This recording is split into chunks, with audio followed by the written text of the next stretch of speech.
Oh, hello. It seems we have a guest. Whatever can I do for you, stranger?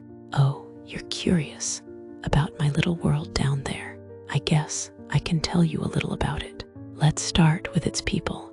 They shape the world down there almost as much as I do. How about this tale of a tiny basilisk boy deciding for himself what embodying spring truly means? I hope you enjoy their story. And if you have any questions, please don't hesitate to ask. Name: Spencer Tearian. Race: basilisk. Sex: male. Age: 13. Height: very short. Shape: husky. Magic class: spring season blessed. Occupation: none. Affiliation: Child Play Club, Herb Club. Family: Stuart Tearian, father. Claudia Tearian, mother. Suzaku Tearian, older brother. Atler Tearian, older brother. Ridley Tearian, older brother. Philip Tearian, older brother. Relationships: Derek Kingley, boyfriend. Isaac Croft, best friend. Dimitri Crow, confidant. Ruth Thorne, friend tutor. Background: Spencer Tearian was hatched in Iron Cove with salt air in his lungs and spring already sitting in his bones. In the Tearian house, that wasn't poetry, it was a job description. Basilisk eggs didn't just happen there. The season you cracked your shell and decided almost everything. Spring hatchlings like Spencer were marked from the start as offerings to Gaia, the nature goddess who kept the Tearian lands turning. While most families just talked about weather, his talked about blessings, gardens, and which sons were going to spend their lives keeping the cycle on track. From the outside, the system looked neat and organized. Each boy was slotted into a little seasonal set. One spring, one summer, one autumn, one winter, all raised together to tend the goddess gardens that sprawled across the estate. Spencer's set was Suzaku for summer, Atler for autumn, Ridley for winter, and him for spring. 4 tiny basilisks who were supposed to grow up side by side. The girls of the family were trained for something entirely different, not tending gardens, but tending bloodlines. They learned how to shape and carry the special clutches that were supposed to keep the Tearian name strong, destined either to replace aging Lamia in the breeding halls or to be married off into other noble houses like living treaties. On paper, Spencer and his brothers were only ever meant to be backups. There were already proper seasonal representatives standing between the Tearians and the wider world, slightly older kids who wore Gaia's favor like armor. For 4 years, that truth wrapped Spencer's life in a kind of safety.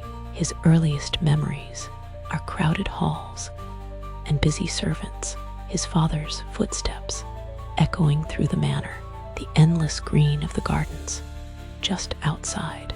He toddled after older siblings down stone corridors, pressed his nose to windows to watch rain sheets roll in from the sea, and padded barefoot through soil that always seemed ready for new growth. The seasonal talk swirled around him, schedules, offerings, planting days, but to him, it was just the background hum of home. He was spring, but also just a kid who liked the way damp dirt felt under his nails.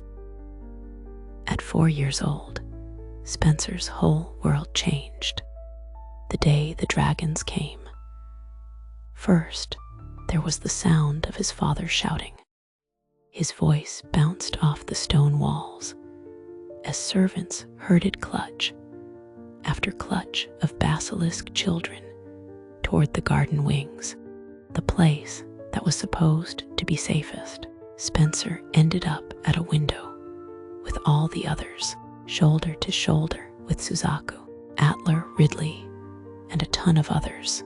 100 tiny scales pressed to the glass. Outside, smoke crawled through the flower beds, while 3 of the seasonal representatives died in front of them. Philip, the winter representative, didn't die that day. Spencer saw the dragons carry his winter brother off instead, Ridley lurching forward like he was going to jump through the glass, while Spencer and the others grabbed him and hung on. The dragons said they weren't going to kill Philip. They promised he would be treated well, that he'd be safe, as long as they were willing to meet their demands. Hope caught in Spencer's throat for about 3 seconds, right up until his father called it a lie and refused them to their faces. After that, all Spencer remembers is smoke and screaming, and the smell of gardens burning like Gaia herself had turned her head away.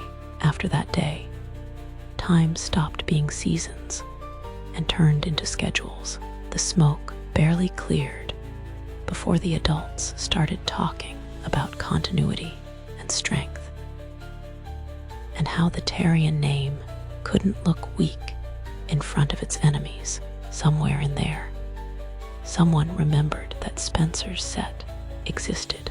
They'd always been the backups, the little spring, summer, autumn, winter cluster, meant to be there just in case. One by one, the words filtered down to them in pieces. The old representatives were dead. Philip was lost. And now it was their turn to stand where those kids had stood and pretend they weren't afraid. Training didn't start with a ceremony. It started with a list. His father and the other elders sat them down and explained in calm voices that didn't match the fresh scorch marks on the stones what their lives were going to be now.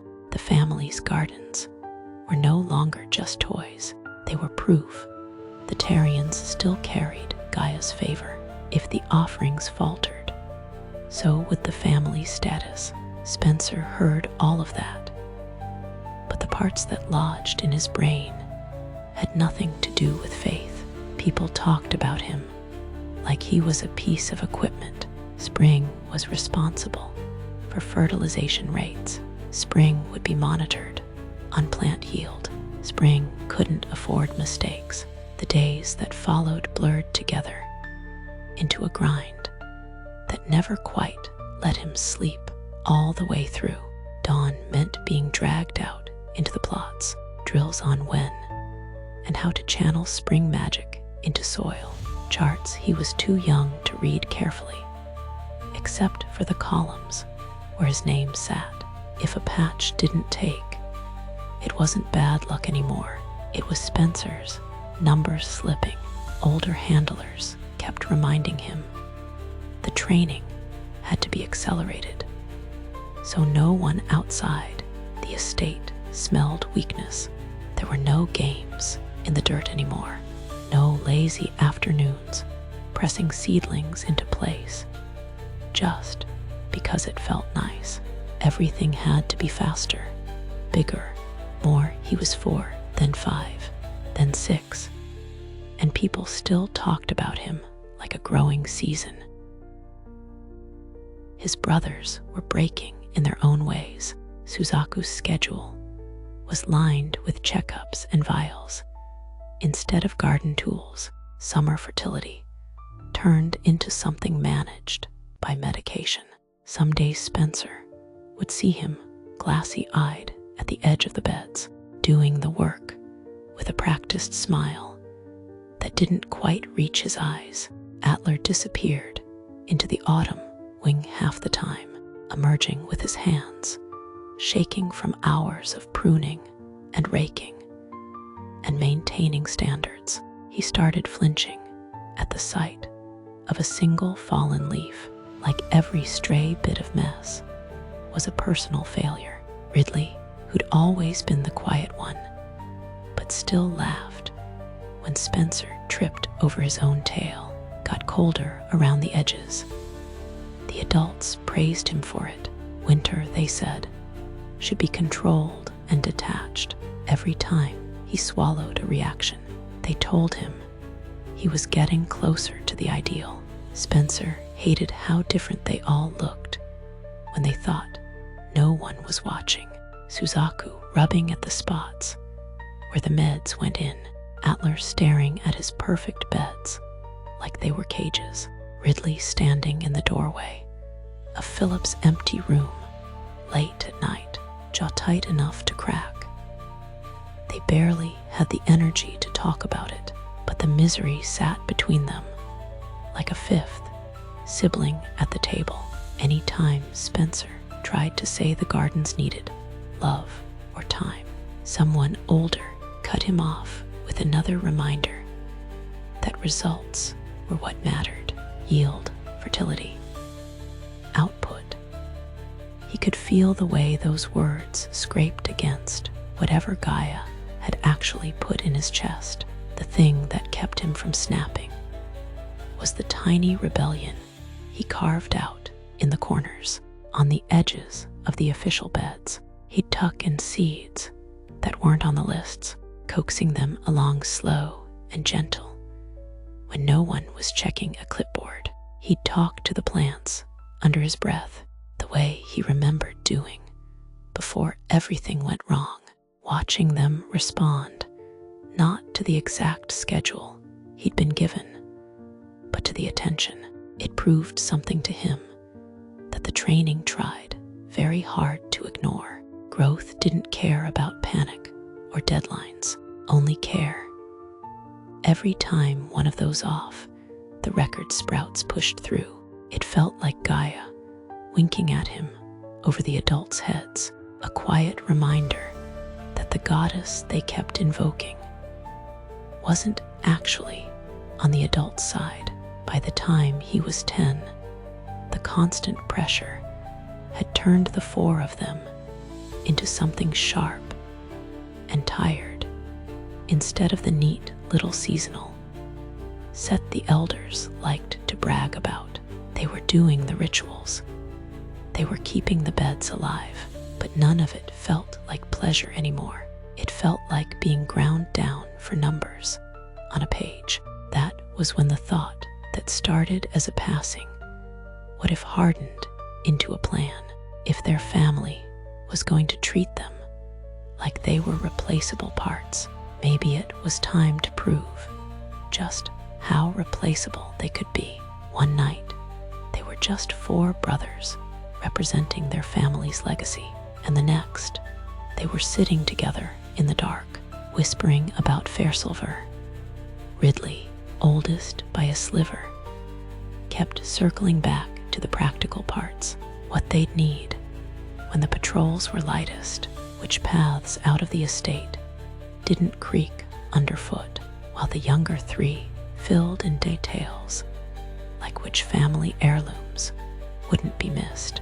The city was close enough to be real and far enough to feel like another world, a place where gardens weren't chained to family reputation, and nobody cared what season you'd hatched in. They knew exactly what their leaving would mean. The house wouldn't crumble without them. New clutches would be bred. New kids slotted into spring and summer and autumn and winter and marched out to the beds they were abandoning. Four strangers would get handed the same misery. They talked about that part for a long time. In the end, they realized if they were ever going to be free, sacrifices had to be made. When they finally slipped away, it wasn't dramatic. Just four small basilisks walking out of a house that had already decided what they were allowed to be, carrying everything they owned and everything they refused to give back. Fairsilver didn't welcome them with open arms so much as swallow them whole. The city was loud in a way Iron Cove had never been, all clanging metal and shouting vendors, and magic buzzing under the streets. For the first few days, they moved like they were still on Tearian property, sticking close to alleys and garden edges, waiting for someone to yank them back by the scruff and march them home. No one did. The world just kept going, and the four of them were suddenly very small in it.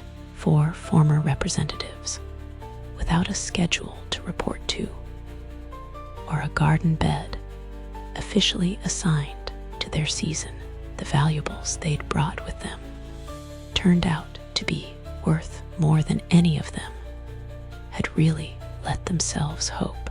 Piece by piece, Ridley traded heirlooms and carefully chosen trinkets for cash, and instead of burning it just to survive, they went looking for somewhere they could actually live. What they found wasn't a grand estate, but it felt like one to them, a cramped little manor on the edge of one of Fairsilver's richer districts, too small and out of the way for the nobles who wanted to show off, just barely in reach for four determined runaways, with a pouch full of Tearian history. The moment the door shut behind them, it stopped being a property and became theirs.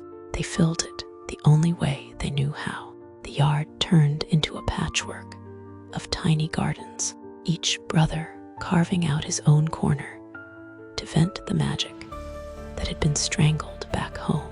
Spencer's spring beds sprawled over every bit of available soil, wild and soft, and full of things that didn't care what his yield numbers were.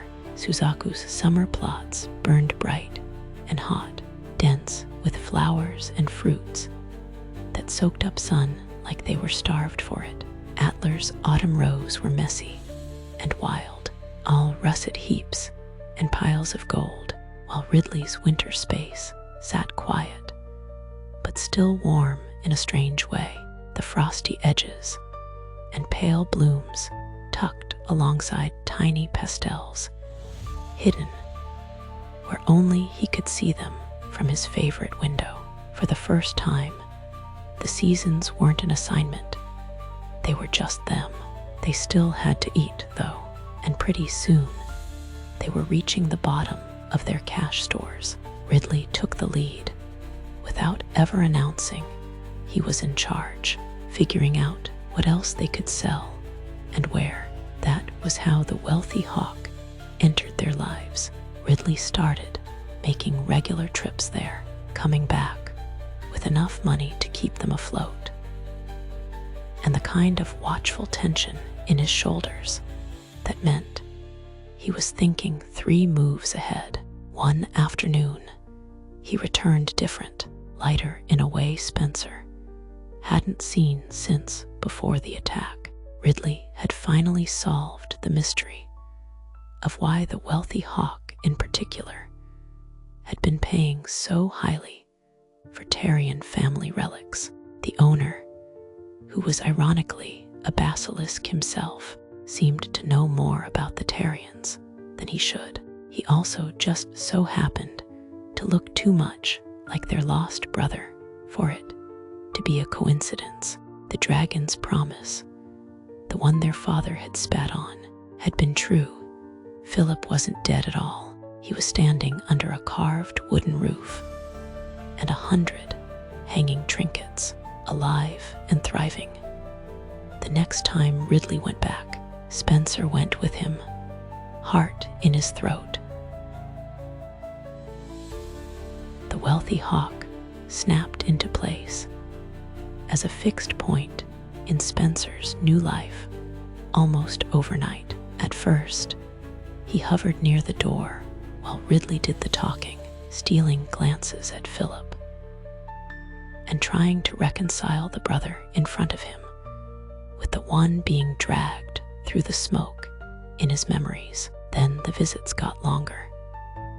Philip started finding reasons for Spencer to help, carrying in boxes, dusting shelves, minding displays, while he took care of something in the back. It gave Spencer excuses to be there, to exist a few feet away from Philip, without having to force every conversation into something important. Just showing up, sweeping the same floors, breathing the same air felt like a miracle.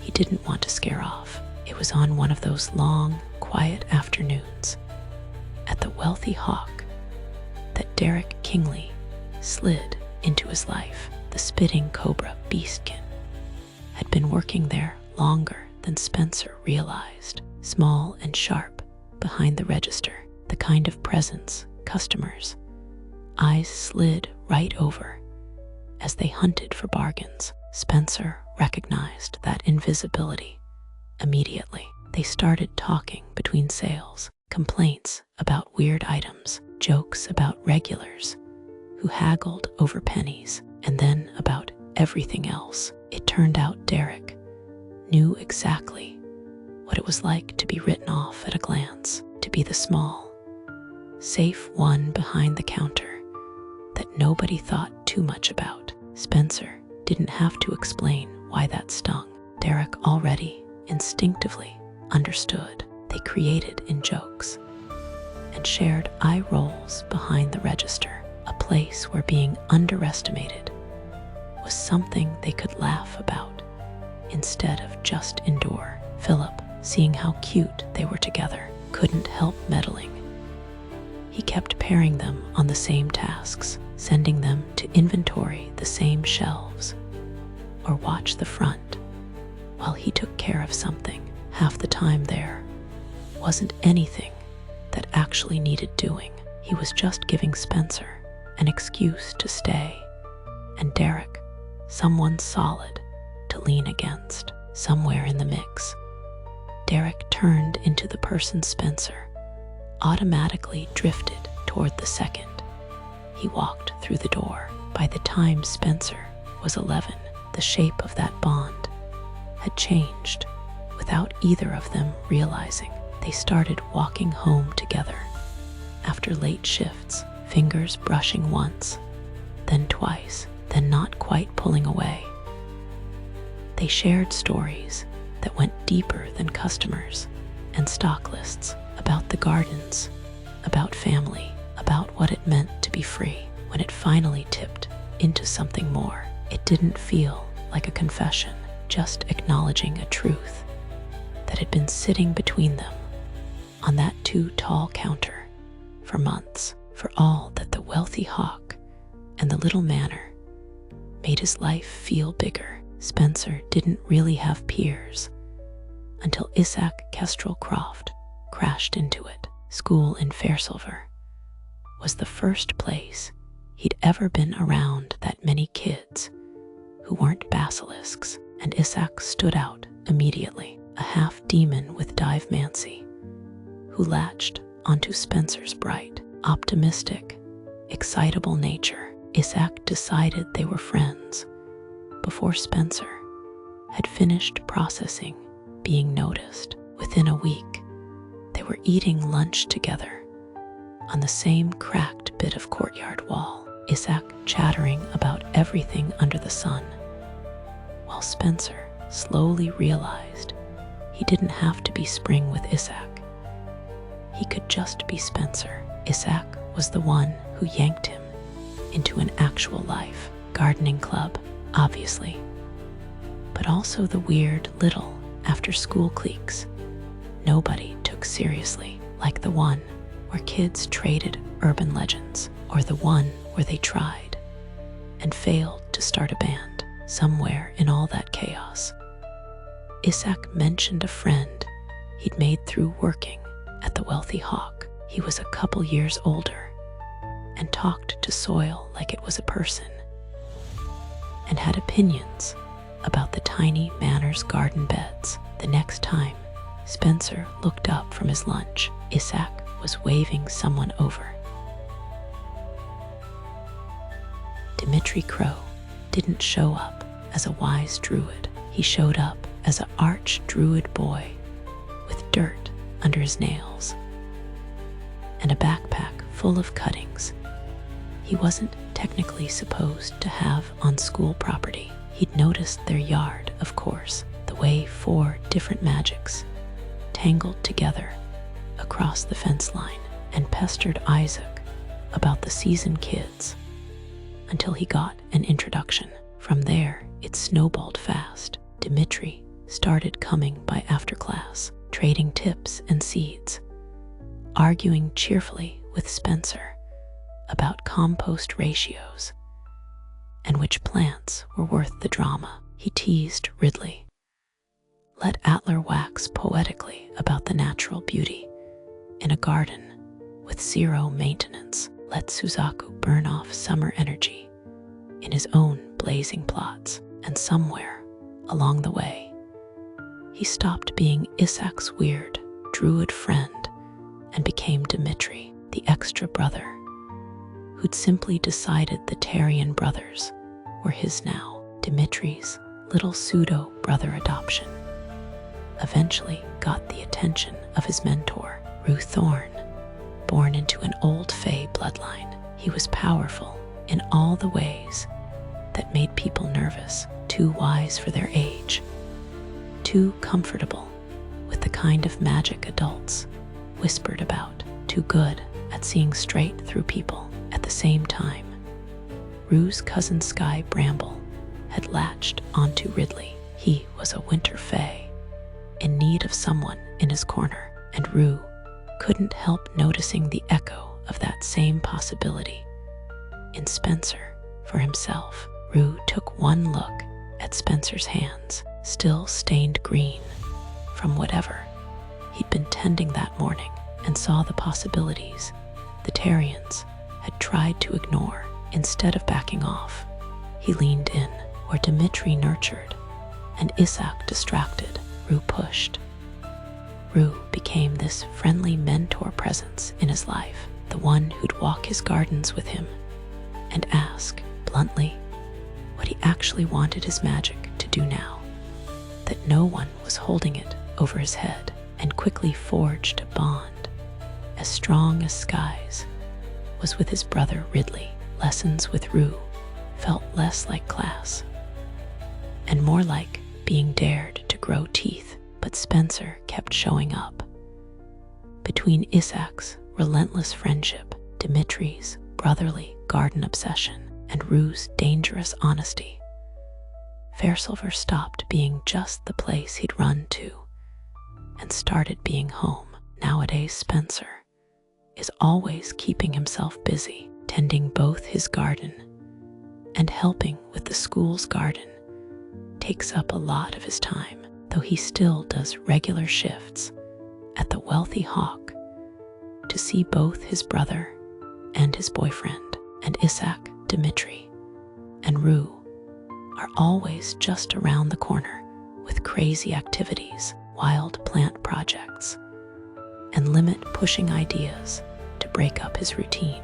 Personality, Spencer is the kind of genuinely happy, curious guy people keep underestimating until it's way too late. He's got a bouncy energy that ricochets between 10 different plant projects, 3 friends, and whatever weird club Isaac just dragged him into.